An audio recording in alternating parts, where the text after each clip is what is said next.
Hai sobat sehat semuanya, saya Dr. Tirta Wijaya. Di channel ini kita akan bahas berbagai masalah seputar kesehatan, dan pada kesempatan kali ini kita akan bahas mengenai gatal di area kelamin. Yang perlu kita tahu pertama, gatal itu bukan merupakan penyakit, tapi tanda terjadinya penyakit.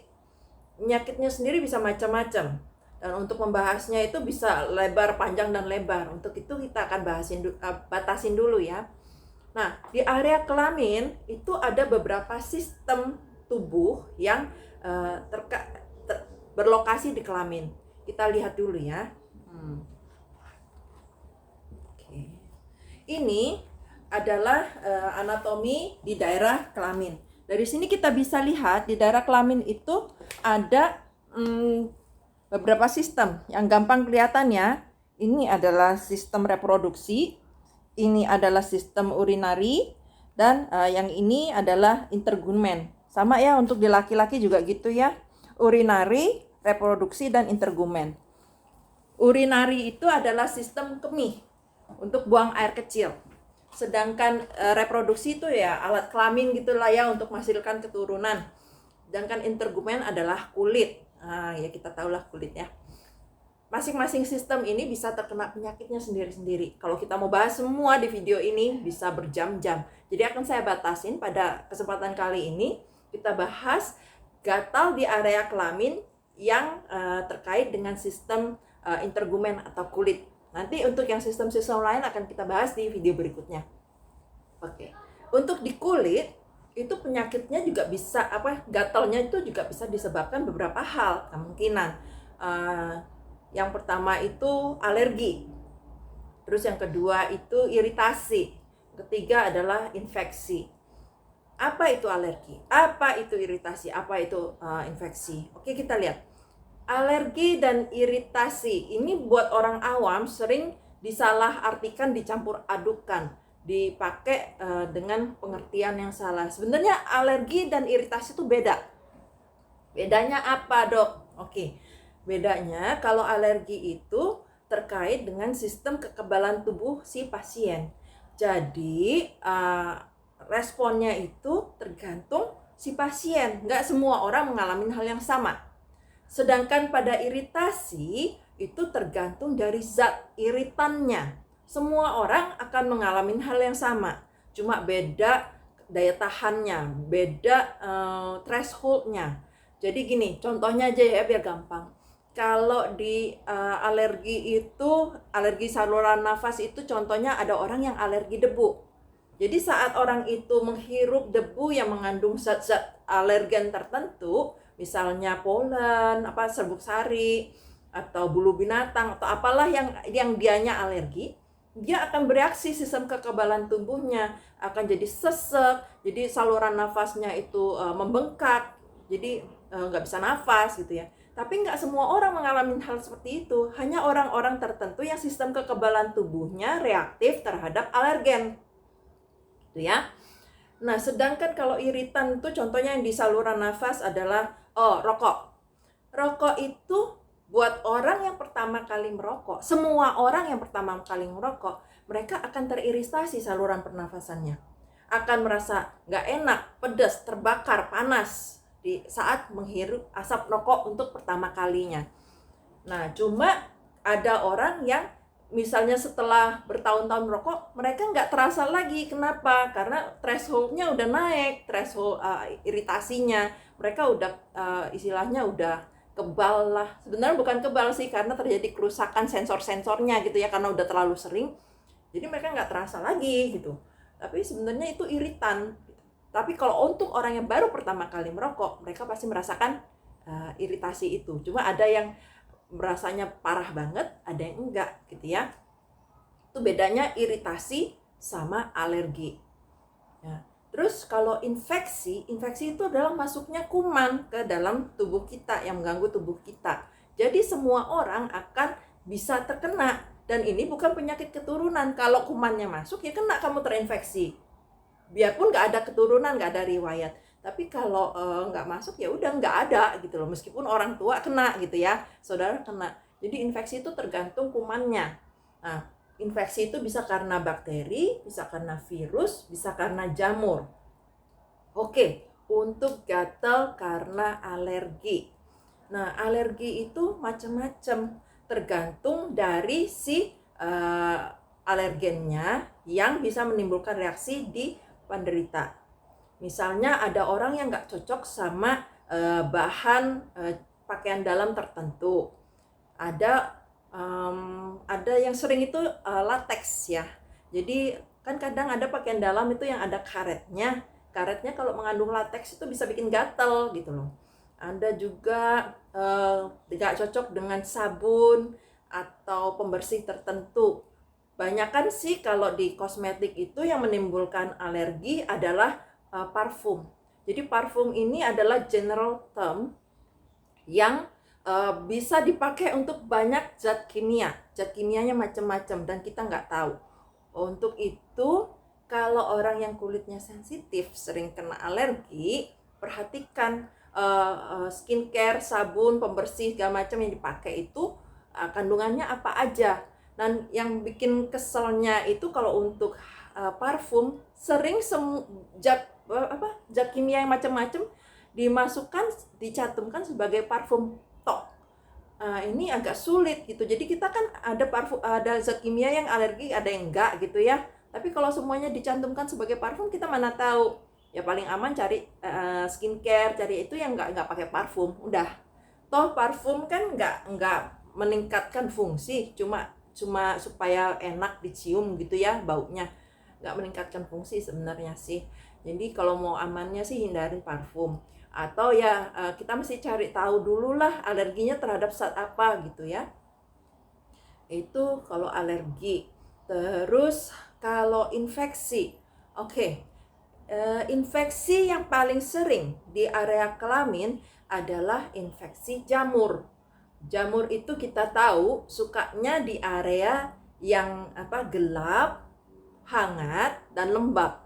Ini adalah area kondisi yang kondusif untuk pertumbuhan jamur.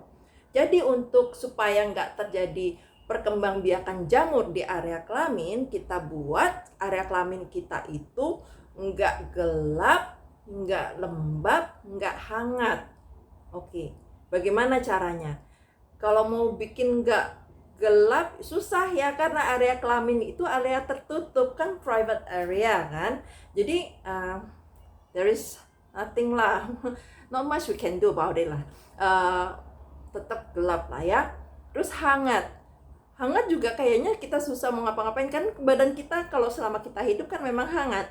Oke, so yang bisa kita lakukan yaitu jaga supaya dia jangan lembab. Caranya supaya nggak lembab gimana? Ya pakai pakaian yang nggak terlalu ketat. Kalau ketat itu terjebak gitu ya, uap tubuhnya kita, kelembapan tubuh kita terjebak. Pakai pakaian dalam yang nggak terlalu ketat, pakai jeans yang nggak terlalu ketat. Pokoknya jangan ketat-ketat lah, pakai yang longgar dan berangin gitu ya. Terus pilih bahannya yang menyerap keringat. Jadi jangan pakai yang sintetis, nilon gitu, dia nanti nggak nyerap keringat, yang ada malah numpuk di daerah kelamin kelembapannya, ya. Nah udah gitu kalau udah basah, lembab, cepet diganti pakaiannya, pakaian dalamnya diganti, cuci yang bersih, pakai sabun, air, dijemur supaya spora-spora jamurnya itu mati. Jangan diangin-anginin doang gitu. Nah terus pakai lagi ya, terus ganti dengan yang bersih tuh. Itu untuk menjaga supaya tetap kering di daerah kelamin. Terus bagaimana dengan penggunaan panty liner? Kita lihat panty liner itu umumnya bagian bawahnya ada plastiknya supaya nggak bocor kan. Jadi panty liner itu dengan kata lain juga menghambat sebenarnya.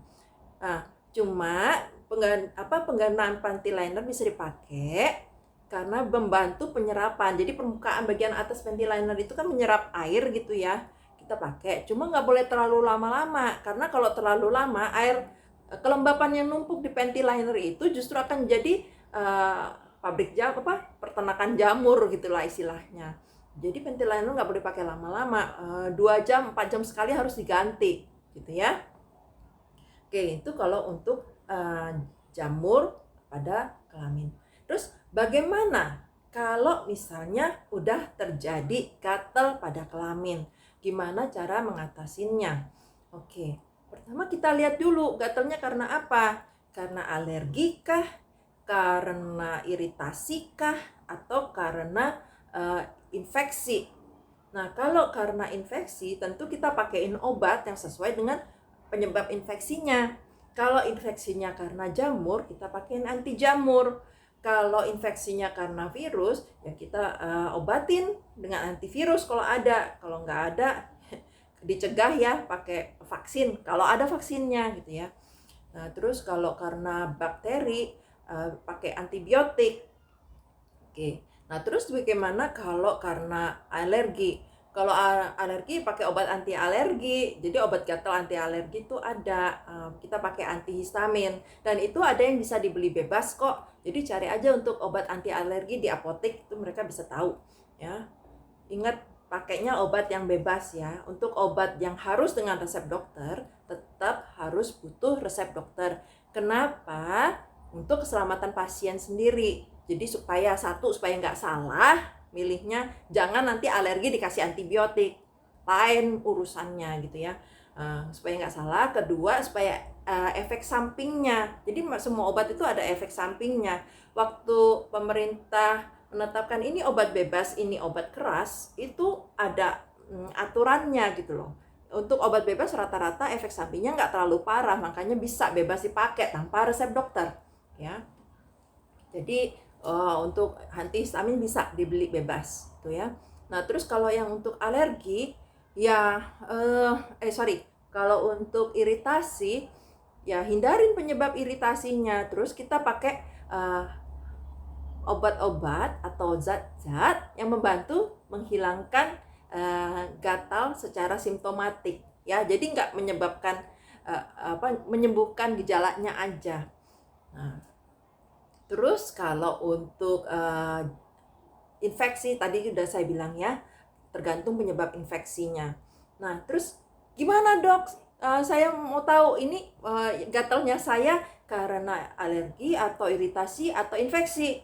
Kalau yang paling gampang sih ya udah ke dokter kulit aja, nanti dokternya yang lihat, periksa. Oh, itu sebenarnya gatalnya itu kalau ada ruamnya ya itu bisa kelihatan kok. Kita dokter kalau yang udah terlatih sih bisa bedain, oh ini kemungkinan besar karena alergi, ini kemungkinan besar karena iritasi, ini kemungkinan besar karena infeksi, infeksinya kemungkinan besar karena apa, misalnya jamur gitu.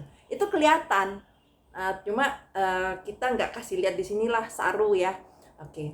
Tapi kalau nggak mau ke dokter nih, malu gitu ya, boleh sobat sehat coba perhatikan itu gatalnya kapan, kenapa, apa pemicunya gitu ya. Kalau benar-benar perhatikan sendiri nggak dapet, ya udahlah ke dokter aja daripada salah obat kan, biar nggak tersiksa. Oke. Nah, untuk yang dapat dilakukan sendiri di rumah untuk gatal-gatal di area kelamin itu satu yang seperti saya bilang tadi, pakai pakaian dalam yang bersih, yang kering dan bersih. Kalau mau pakai panty liner untuk perempuan harus sering-sering diganti. Jangan pakai satu seharian, itu nanti jadi pusat peternakan jamur gitu ya. Terus pakai pakaian celana itu yang longgar. Untuk laki-laki juga seperti itu, jangan pakai skinny jeans yang ketat. Emang sebenarnya kelihatannya juga nggak nyaman juga sih, kelihatannya nggak nyaman, dipakainya nggak nyaman, di kesehatan juga nggak bagus juga. Tapi oke lah kalau mau pakai yang pakaian ketat-ketat gitu ya jangan lama-lama lah, 2 jam ya. Terus jaga kebersihan.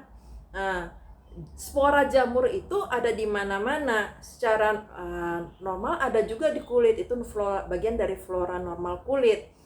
Terus ada juga di air, ada juga di udara gitu ya. Jadi jaga kebersihan. Kalau habis buang air kecil, bersihkan area kelamin dengan baik. terutama untuk laki-laki sih seringnya nggak dibersihkan, habis buang air kecil digoyang-goyang dikit udah gitu ya. Harusnya dibersihkan dengan sabun dan air bersih.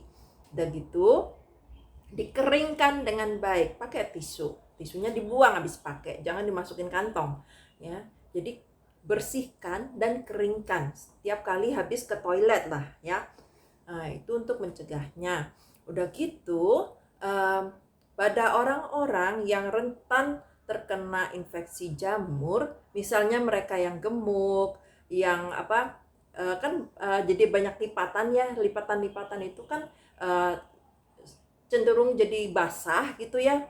Nah, itu bisa pakai barrier cream. Jadi barrier cream itu akan kita oleskan di permukaan kulit supaya kelembapan di area situ nggak bisa masuk lagi ke kulit.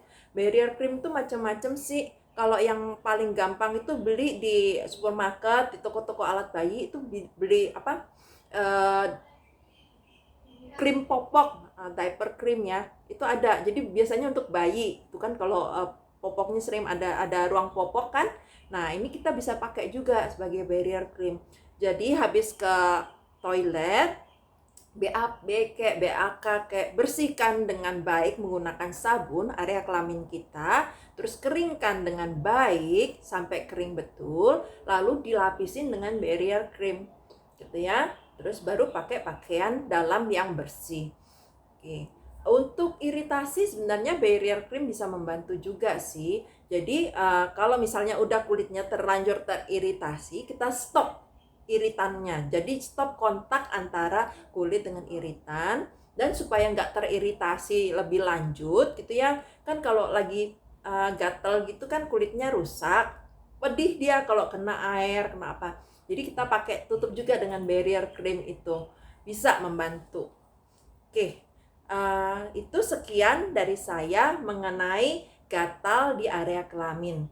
Untuk sistem berikutnya akan dibahas di video lain. Semoga apa yang saya sharing hari ini bermanfaat. Salam sehat selalu.